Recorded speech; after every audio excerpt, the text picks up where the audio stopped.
ഇപ്പോൾ കിട്ടിയ പ്രധാന വാർത്ത കനത്ത മഴയിൽ കണ്ണൂരിൽ മതിൽ ഇടിഞ്ഞു വീണിരിക്കുകയാണ്. സന്തോഷ് കൂടി ചേരുന്നുണ്ട് വിവരങ്ങളുമായി. സന്തോഷ് ഇപ്പോൾ ആ സ്ഥലത്തുണ്ടെന്നാണ് ഞാൻ മനസ്സിലാക്കുന്നത്.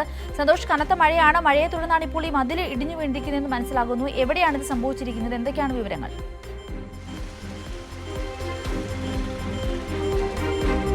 സിന്ധൂരി, കണ്ണൂരിൽ ഇന്ന് റെഡ് അലർട്ടാണ് നിലനിൽക്കുന്നത്. കണ്ണൂരിൽ കനത്ത മഴ തുടരുന്നതിനിടെയാണ് ഇപ്പോൾ നഗരത്തിൽ തന്നെ തളാപ്പിൽ ഒരു കെട്ടിടവും അതോടൊപ്പം തന്നെ അതിൻ്റെ മതിലും തകർന്നു വീണിരിക്കുന്നത്. അവിടെയാണ് നമ്മളിപ്പോൾ ഉള്ളത്.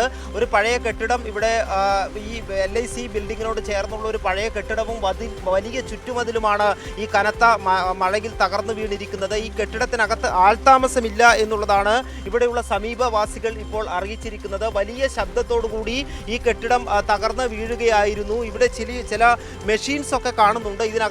അകത്ത് ആളുകളില്ല എന്നുള്ളത് സമീപവാസികൾ പറയുന്നുണ്ട്. എന്നാൽ ഇവിടെ ആൾതാമസം ഉള്ളതാണോ എന്ന് നേരത്തെ ഉണ്ടായിരുന്നു എന്നുള്ള കാര്യത്തിൽ വ്യക്തതയില്ല. ഏതായാലും ഈ കെട്ടിടം ഏതാണ്ട് പൂർണ്ണമായും തന്നെ തകർന്നു വീണിട്ടുണ്ട്. കാരണം ഇവിടെയുള്ള വലിയ ഒരു മതിലിനോട് ചേർന്നായിരുന്നു ഈ കെട്ടിടം ഉണ്ടായിരുന്നത്. ആ മതിൽ തകർന്ന കൂട്ടത്തിലാണ് ഈ കെട്ടിടവും തകർന്നു വീണിട്ടുള്ളത്. ഇതുവരെ ഫയർഫോഴ്സോ പോലീസോ അല്പസമയം മുമ്പാണ് ഇത് സംഭവിച്ചിട്ടുള്ളത്. ആളുകൾ അറിഞ്ഞ് വരുന്നതേ ഉള്ളൂ. കണ്ണൂരിൽ നഗരത്തിനടുത്ത് തന്നെയാണ് ഈ സ്ഥലം.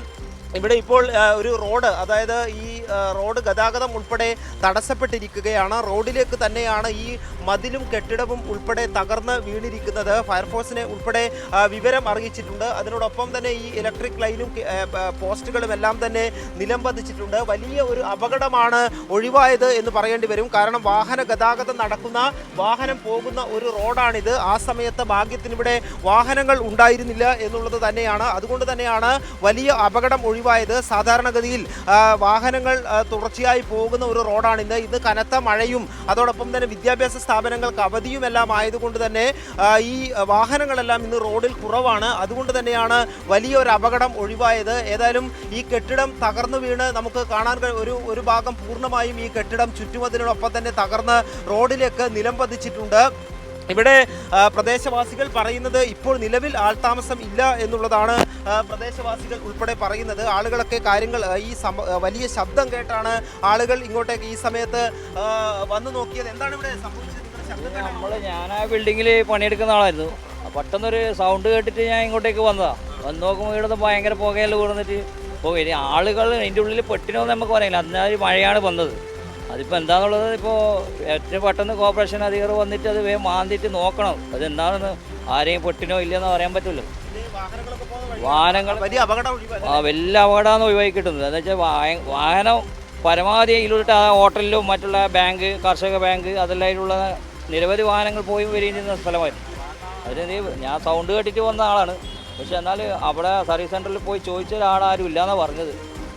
എന്താ ഇനി താമസമൊന്നുമില്ലാത്ത കെട്ടിടമാണ്. അതിൻ്റെ ഉള്ളിൽ സർവീസിൽ അവർ ഇന്ത്യക്കാർ അവിടെ താമസം ഉണ്ടെന്ന് പറഞ്ഞിനി. പക്ഷെ അതിപ്പോൾ അവരോട് ചോദിച്ചവരാരും ഇല്ലയെന്ന് പറഞ്ഞത്.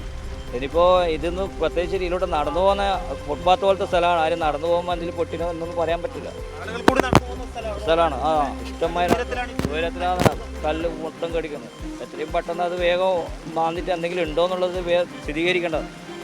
ഏതായാലും സിന്ധൂരി, ഇവിടെ ഈ പ്രദേശവാസികൾ ദൃക്സാക്ഷികൾ ഉൾപ്പെടെ പറയുന്നത് പോലെ ഈ പ്രധാന റോഡിൽ വലിയ ഉയരത്തിൽ ഈ കെട്ടിടത്തിൻ്റെ കല്ലുകളും ചുമരും എല്ലാം ചേർന്ന് നിലംപതിച്ചിരിക്കുകയാണ്. അതുകൊണ്ട് തന്നെ ഇത് അടിയന്തരമായി ഇവിടെ മാറ്റി റോഡ് ക്ലിയർ ചെയ്താൽ മാത്രമേ ഒരു വ്യക്തത ലഭിക്കുകയുള്ളൂ എന്നുള്ളതാണ് പ്രദേശവാസികൾ പറയുന്നത്. കാരണം ആളുകളെങ്ങാൻ നടന്നു പോകുന്ന ഒരു വഴി കൂടിയാണിത്. ഇത് വളരെ പെട്ടെന്ന് ഒരു മിന്നൽ വേഗത്തിൽ വലിയ ശബ്ദത്തോടു കൂടി ഈ കെട്ടിടവും മതിലും ഉൾപ്പെടെ തകർന്ന് റോഡിലേക്ക് വീഴുകയായിരുന്നു എന്നുള്ളതാണ് പ്രദേശവാസികൾ പറയുന്നത്.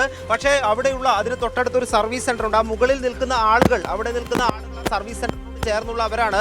ആ ആളുകളാണ് അവിടെ സ്ഥാപനങ്ങളെല്ലാം നടത്തുന്ന ആളുകളാണ്. അവരോട് നമുക്ക് നേരത്തെ ചോദിച്ചിരുന്നു. അവിടെ ആ സമയത്ത് ഇതിനകത്ത് കെട്ടിടത്തിനകത്ത് ആളുകൾ ഉണ്ടായിരുന്നില്ല എന്നുള്ളതാണ് അവർ പറയുന്നത്. പക്ഷേ ഇവിടെ ചില മെഷീൻസ് ഒക്കെ ഈ തകർന്നു വീണതിനിടയിൽ കാണുന്നുണ്ട്. അവിടെ ഇതര സംസ്ഥാന തൊഴിലാളികൾ എന്തോ ചില ജോലികൾ ചെയ്തിരുന്നതാണ് എന്നുള്ള കാര്യം കൂടി ഇവർ പറയുന്നുണ്ട്. പക്ഷേ നിലവിൽ അവിടെ കെട്ടിടത്തിൽ ആളുകൾ ഉണ്ടായിരുന്നില്ല എന്നുള്ളത് തന്നെയാണ് ഇപ്പോൾ പ്രദേശവാസികൾ പറയുന്നത്. ഏതായാലും നമുക്ക് ഇത് കൂടുതൽ ഈ ഫയർഫോഴ്സ് ഉൾപ്പെടെ ഇപ്പോൾ വൈദ്യുതിയുടെ KSEBയുടെ ആളുകൾ എത്തിയിട്ടുണ്ട്. കാരണം ഈ കെട്ടിടം തകർന്നു വീണതിൻ്റെ കൂടെ പ്രധാന ഇലക്ട്രിക് ലൈൻ ഉൾപ്പെടെ തകർന്നിട്ടുണ്ട്. KSEB ആളുകൾ ഇപ്പോൾ എത്തിയിട്ടുണ്ട്.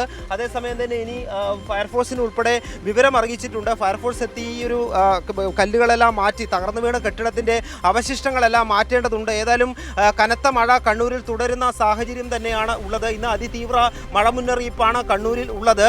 ആ മുന്നറിയിപ്പ് പോലെ തന്നെ രാവിലെ മുതൽക്ക് തന്നെ ശക്തമായ മഴ പെയ്യുകയാണ്. നഗരപ്രദേശങ്ങളിലും ഗ്രാമീണ മേഖലകളിലും എല്ലാം തന്നെ അതിശക്തമായ മലയോര മേഖലയിൽ ഉൾപ്പെടെ അതിശക്തമായ മഴ തുടരുകയാണ്.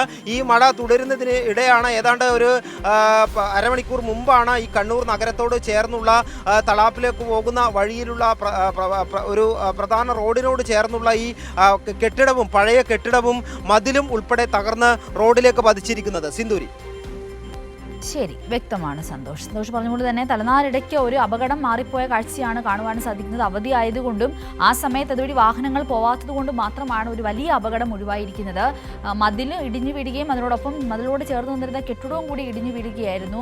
ആൾതാമസമില്ലാത്ത കെട്ടിടമാണെന്നാണ് മനസ്സിലാക്കുവാൻ സാധിക്കുന്നത്. ഇപ്പോൾ എന്തായാലും നിലവിൽ ഫയർഫോഴ്സ് ഉൾപ്പെടെയുള്ള ആളുകൾ എത്തിയിട്ടുണ്ട്. ആ അവശിഷ്ടങ്ങളെല്ലാം നീക്കം ചെയ്യുവാനുള്ള ശ്രമമാണ് ആരംഭിച്ചിരിക്കുന്നത്. സന്തോഷാണ് വിശദമായ വിവരങ്ങൾ നമ്മളോട് പങ്കുവച്ചത്.